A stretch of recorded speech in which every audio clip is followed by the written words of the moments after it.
Hello, my name is Jamie Campbell and this is Budman. The story I'm doing today is Disc of Thrones, episode 3. This is a redo because the last time I put it out I had sound difficulties and, well, it didn't work out. So, this is a remastered version, basically. Okay, episode 3. Part 1. Ankh-Morpork Pork Ale Mile, starting with the 3 laughs and finishing at the Broken Drum, when they also had Ladies' Night, half-price drinks for females. The wedding ensemble was as follows: Sansa Stark, Catelyn Stark, Doobie Stark, Indica Greyjoy, Buda Baratheon. They had all had their Saturday night gear on, with plastic pink hats saying Hen and angel wings, with Sansa with pink coat saying Messiah on. She was throwing up the 13th cocktail from only the second bar. She was on the road, and Indica was holding her. As Doobie was calling her a lightweight, "It's the only night when you got it," she said to Sansa. I think this will be a success, me and Rincewind." "Why? Because he's not actually a bad choice, or because it's real, even without the fact it's arranged?" Indica said. "Well, he's no longer the Rincewind I knew as a child. The boy who never let you look at his conkers. He once told me if you look at the sky too long, your head turns upside down," Sansa said. She stood up and burped and pointed in the air. All the ladies cheered. They walked into the next bar. On the other side of town, at a bar on the edge of town called the City Limits. It was always full of outsiders from the city. The stag do was in full swing. Everyone had drinks. Rincewind was tied to a chair in the centre of the bar. His lineup was Cain, Fox Burton, Ginger Resistance, Hound, Bronn, Ned Stark, Ceol Lannister, and Neural Narcotico, captain of the City Watch, off duty. Him and Ceol were at the bar, ordering City Limits deal for the City Watch. 3 free drinks before the 5 AM shift turnover, only available if you have work. They were showing their docket cards and getting all 3 pints all in one. The deal was there to encourage the fact that the watch wouldn't work as properly if they were intoxicated, but all the watchmen of the city exploited it, and it would often meet there before a shift. As for Bronn, who had a malted ale, and the Hound, who had a ginger ale and the oldest bourbon whiskey that the pub had. As for Ned Stark, he was talking to the Ginger Resistance. They were both drinking a big bottle of brandy in big swigs. After taking turns, they found shot glasses and began a drinking contest, where they had to tell one of their kills on someone else and drink. The one to run out or give in was the loser. They were 10 shots in with barrels of laughs, and Ned Stark said, "These are just the ones I've done without my sword. These were all with my mouth." As for Rincewind, he was being forced into intoxication by Cain and Fox Burton, and between was having strippers dance over him, and Cain had stuck a $10 bill to his wizard's hat, and he had said to the strippers, "If at the end of the night you should get naked and want that $10, you must take it off his hat without using your hands.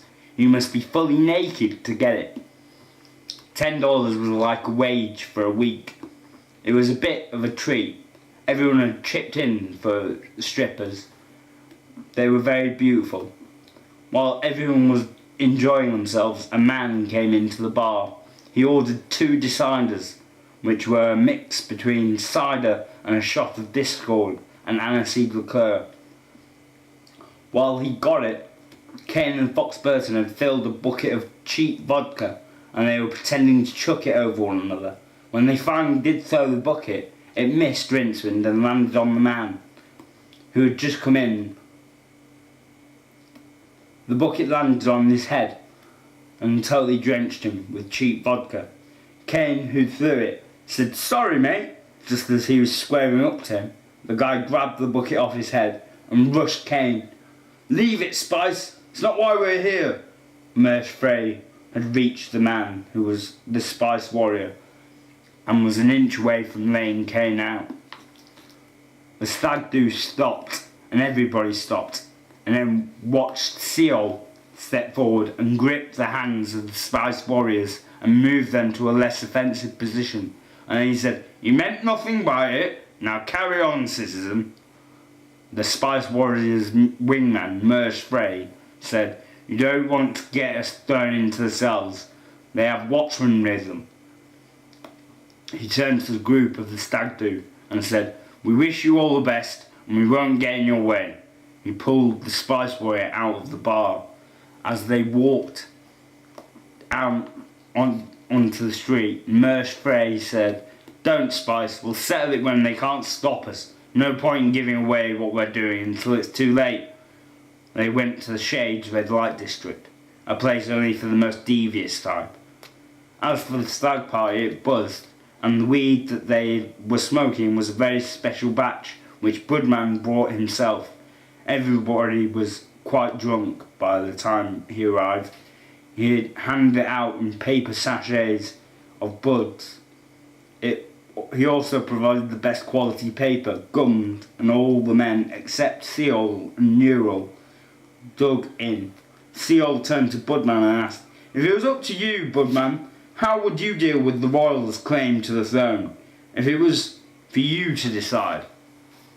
"Well, make a council of kings and queens of Ankh-Morpork. All those who have family power submit themselves for work of the people, and all that have an equal say in the works. You know, the round table, a vote. But that's just what I want, probably.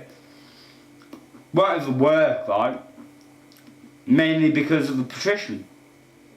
Budman said and added, "You, Seal, are a possible claim to the throne, are you not? As far as I believe, there was a story which my family told me once, but after they say they made it up to make me think I was adopted from humans. But my brother Sherry Lannister said to me I was a recessive gene, or once in a millennia a dwarf family has a giant. And yet, even if I'm adopted, I still represent my family. So does anyone even care?" Seal said. "What if the people voted?" said Newell. "For the throne? More like a democracy," Budman said, and smiled because it was a very clever idea. That's when we might have the power to enforce, even on the patrician." Budman looked like he was entertaining the prospect of an election. They started breaking the night off as it was 3 a.m, and Ned and the Hound were walking with now Free Rincewind and Kane and Fox Burton. They were going to drop the boys off, meaning Rincewind, Kane and Fox, at the university. Neural and Seal were heading to start their shift at the guardhouse on Easy Street. They walked with Bronn and the Ginger Resistance to the Mended Drum. As the men got there, there was a drag queen chucked out onto the street. He was shouting about being felt up by all the ladies. It was 3:30 a.m, and the ladies' night had been taken over by the hen party. Bronn and the Ginger Resistance shared a spliff as they waited outside. Doobie Stark came and greeted them. She asked them who they were there for. Bronn indicated Ginger Resistance was the man with the say-so. "Well, for the bride and the hen pie," Ginger Resistance said. Bronn added, "We are to ensure the safe passage home for you and the women. Just think us as the courtiers. They're just for you." Doobie Stark said, "Are you gonna have to carry Sansa and Indica? They're staying at the Forgotten Horse Hotel on the Morporkian High Street. As for the rest of us, we will come as soon as you take the lead. End of part 1.